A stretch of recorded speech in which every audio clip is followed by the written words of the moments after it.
Have you ever been refused a UK visa before? See how I got mine approved. If you just found this video, my name is Alaba. I'm a travel enthusiast and a content creator. I make travel related videos. I give immigration tips, visa application practices, and visa procedures from time to time. Today, I'll be sharing how I got my UK visa rejection overturned. If this sounds interesting to you, please stick around. Getting a UK rejection can be very traumatizing and depressing. It is not a good feeling at all. I had my own fair share of this experience and it's not good at all. I'm going to share my experience. I actually got a UK rejection some years back. The details of the refusal is that on the balance of probability, they are not sure that I'm going to return to my home country. And secondly, they are not sure that I'm seeking entry into the UK as a genuine visitor. I'm going to share my experience, how I was able to overturn this, and tell you the basic things you need to do to help get your refusal into an approval. Okay. One of the things I discovered during my visa refusal experience is that they laid a lot of emphasis on my finances, that they are not sure of the source of my finance. So I took my time. I worked on that over the years, and they also stated that they are not sure that I'm seeking entry as a visitor into their country. So what I did to counter this is I ensured I visited a lot of countries before reapplying later in future. To cut the long story short, I've been able to get UK visas on 4 different occasions now. I've renewed my visas on 4 different occasions. So believe me when I tell you this, I know how these people operate now. All right. So without further ado, let me just give you a breakdown on what you need to do before you can overturn your refusal or get your UK visa approved. The first thing is to check the application form thoroughly. You need to fill the application form with all honesty and to the best of your ability. From the passport information to your biodata details, you need to fill all this information correctly to your residential address, your parents' information, and your proposed itinerary. You need to have a clear plan or a clear idea on what you intend to do during your stay in the UK. For instance, you can go about it like this. You can say you would like to visit the tourist attractions or the tourist site like London High, London Bridge, the Tower Bridge, Westminster Abbey, Emirates Stadium, O2 Arena, and you intend to go to all these places using the subway. Like you can use the subway to get to all these places, or you can use the any of the red buses. Alternatively, you can decide to use Uber, or if you can get a rental car, if you have a driver's license, you need to give them a breakdown on how you intend to move how you intend to move from point A to point B. So at least when the visa officer goes through your case, or when the visa officer or the entry clearance officers sees your application, they know that you know what you are doing, that you have a clear plan on what you intend to do. All right. Another thing is the UK emphasize a lot on income because their currency is very strong. Depending on where you're applying from, you need to focus strongly on how much you earn. That is your earning power. Because there's a particular area in this form, they inquire about the amount of money you earn on a monthly basis and per annum.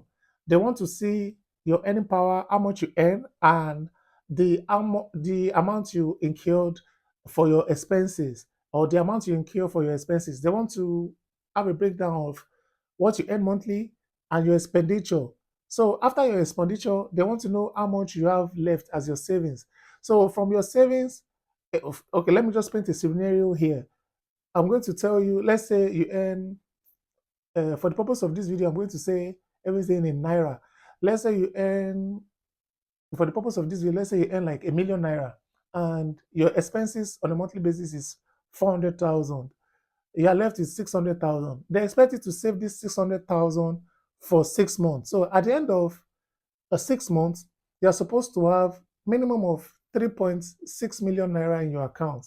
So this will reflect that your income was 1 million naira, your expenditure for the month is 400,000, and you are left with 600. They want to see this 600,000 naira left in your account for 6 good months. So at the end of 6 months, you should have 3.6 million naira as your savings. Okay, this is how it works. So if you are filling this application, you input your income, your expenditure, and what you are left with. They do the plus and minus, they do the math, and they believe you should be left with 3.6 million naira. So, as at the time you're applying for your visa, in your bank statement, for instance, this bank statement should reflect the 3.6 million naira you have left as your savings. Okay, and the way they quantify everything is they look at your flight expenses, your accommodation expenses, and your basic traveling allowance. That is the money you are expected to owe when you're embarking on this trip. So they do a breakdown of the cost of the flight, the cost of the hotel, and the money you're expected to use for your feeding and expenses. And they don't expect you to spend all your money for this trip. Okay. If you also have an additional source of income, please be ready to prove this during the course of the application. If for instance, if you have, let's say, a side business or a side also you do, if the business is registered, you have to include the company registration documents and the proof of how this money come, or the proof of how this money came into your account. You need to be ready to prove all this. All right. Another thing I will advise you to do is I will encourage you to visit 2 or 3 other countries before applying for the UK visa. This is how these people think. They want to they're not ready to take any chance on you. They want to be sure that you visited other countries and you obliged to their visa rules. You visited there for a short period and you came back home. So if you're able to do this and they see all the entry and exit stamp on your passport and your and the different visas you've obtained, they can trust you with their own visa as well. Okay.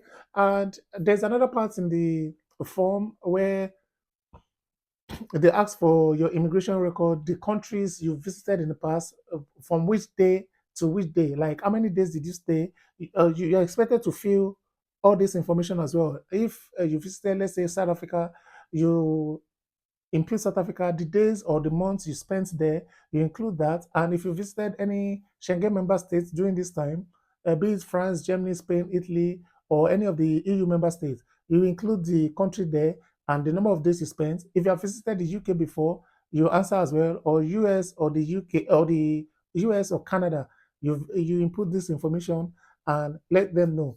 There's also a part in the form where they ask you if you have been refused a visa before, that is a UK visa. You tell them the the year you were refused and the reason for the refusal. There's a small box there where you have to type a short sentence, or you just type the reason for the refusal, you put it there, or if you've been deported or whatever.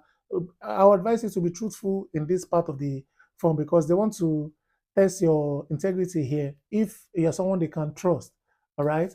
Another thing I'll talk about is the Another thing I'll talk about is your family ties. If you have a strong family tie back home, be it maybe you're married, you have an aging parent you take care of, and if you have kids, these are some of the things they look out for. If they look out for likely things that will take you back home if your visa is approved. This include maybe if you have a good job back home that you're likely to go back to, if you have a family you don't want to abandon, be it your wife, your children, your aging parents, or your siblings you don't intend to leave, or if you are a member of any social organization that you help do some charitable or charity work, it is likely that you return back home for details like this. Another thing I want to advise is you should try as much as possible to take pictures if you go on any trip, especially if you go on a tourist visit. Go to their tourist site, the major tourist attraction, take pictures of this tourist attraction. And when you're filling this form, um, there's a place where you have to upload documents and everything. Upload a lot of pictures there as well. Some of the pictures you took on your trip, especially in tourist areas, put it there. This will also help boost your application. The last tip I'm going to give to you is ensure you don't falsify documents when you want to apply for a UK visa. Ensure that all the documents you are submitting is genuine and is verifiable. Once you do this, I believe your visa will be approved. If you like this video, please give the video a like, and if you're here to subscribe, kindly subscribe to my channel to support me. Thank you for your time, and see you on the next one. Bye.